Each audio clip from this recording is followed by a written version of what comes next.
It's a dramatic shawarma, yeah.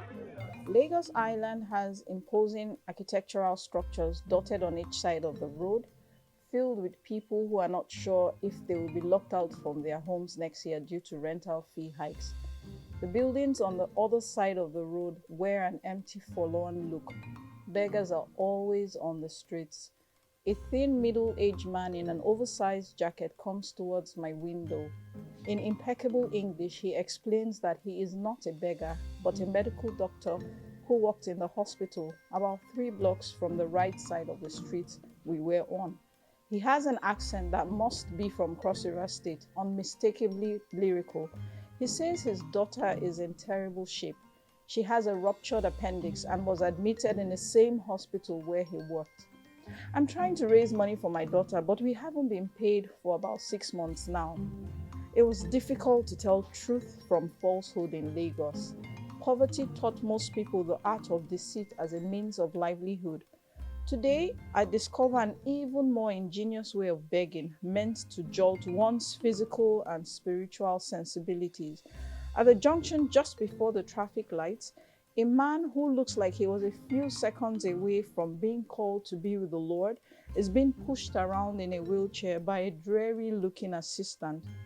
After a few minutes, the assistant stops pushing the wheelchair and takes up his bullhorn to tell the story of how the man has an orange-sized tumor on his face. He makes a feverish pitch for funds that will be for treatment. God bless you as you give. God shall water your garden as you donate to this cause, he bellowed. Motorists avoid them as if they just escaped a leper colony. The two men are indifferent and remain resolute in their quest. My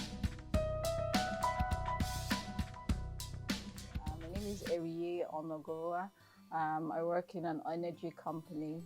So apart from being an author, that's what else I do.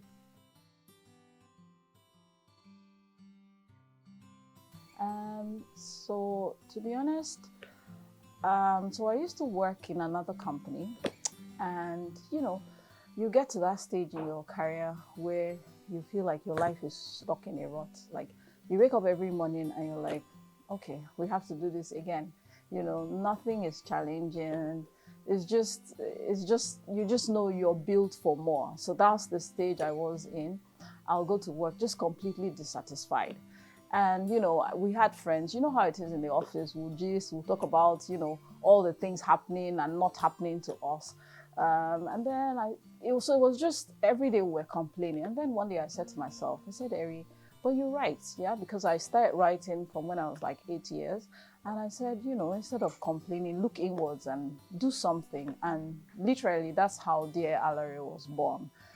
So it was at a point in my life where I was just completely yearning for more and dissatisfied with where I was in my career. I like that question because when I was writing, for me, it was almost like a sense of urgency to pass a message, and the message was principally to live your life, your best life, in spite of anything that may be happening around you. You would have challenges, but own your voice, tell your story, and just be authentic. So for me, it was very important to pass that message across and let anybody reading to say, you know what? I mean, these challenges are not uncommon. Everybody faces them, but you can still live your moment. You can still live your best life as you pass through these challenges. For me, when I wrote that in particular, I was looking to talk about life in Lagos. And I use Lagos as a metaphor for Nigeria because, Lagos is where everything happens. So for me, it was important to bring out all the kind of things that we see in society that should not be, poverty that really shouldn't be because of the abundance of resources, and the fact that you see a lot of people who don't have as much just more or less just tending towards, okay, we need to have more babies, almost like a pastime. Like, okay, since I can't have this, I can have this. So that was the thinking behind, this. In terms of themes, I thought to look at the patriarchal culture in Nigeria. I thought to put an X-ray on life in Lagos and the fact that really and truly, at the end of the day, we sort of exist in Lagos. We don't live, we don't thrive. You wake up every day, you spend roughly, depending on where you are, roughly 4 to 5 hours in traffic. And you get back home and you sleep, and it's like an endless rot. Yeah, so those are the kind of things I was trying to look at, the challenges women face in the office. Not just in the office, what they're going through internally. For Alaere, Alaere didn't have a child, so she was facing all that, and yet she needed to be in the office to be her best. So things like that, those were the kind of things I was looking to talk about: the patriarchal culture, infertility challenges, just the whole chaos, what it really takes to live in a place like Lagos. Because it was important for me to tell the story that the fact that a lady gives birth to a girl has nothing to do with her, and the fact that as a girl does not lessen the significance of the child. So that's very important for me to say there.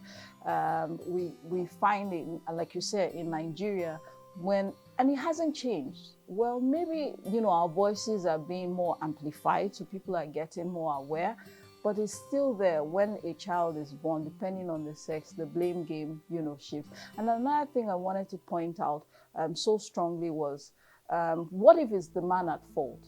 Because what tends to happen in marriages is the lady takes the blame, because society has been trained to see the woman to blame where there are challenges with childbearing. But what if it's the man's fault? So those were the kind of questions I was trying to throw light on in the book.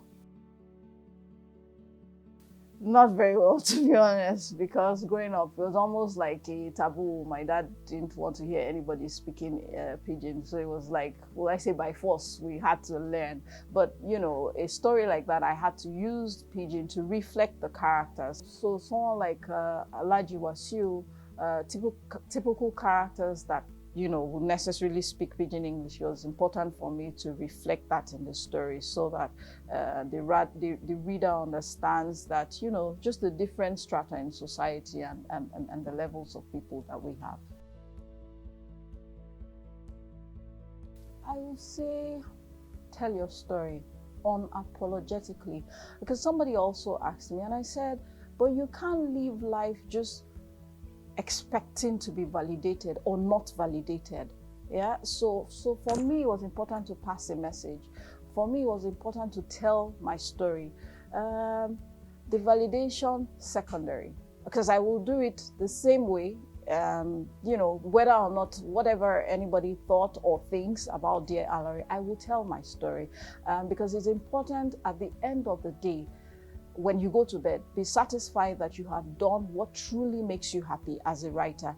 And some people just have a lot of stories in there just waiting to come out. But it's that fear of acceptance. And really and truly, you can't live life waiting to be accepted by everybody. It's just not the way to do things.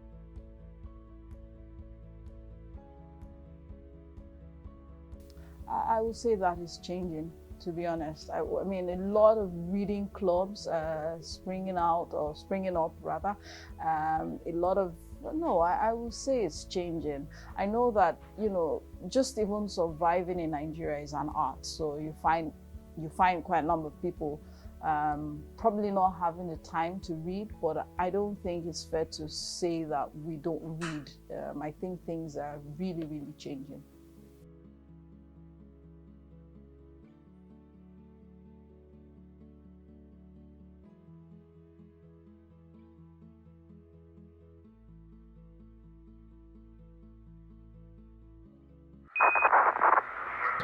Switch to on, light on. Switching command to internal. Expected lead out, DW. Fuel tank pressure 60. ET on 50. Your nav state with back and is perfect.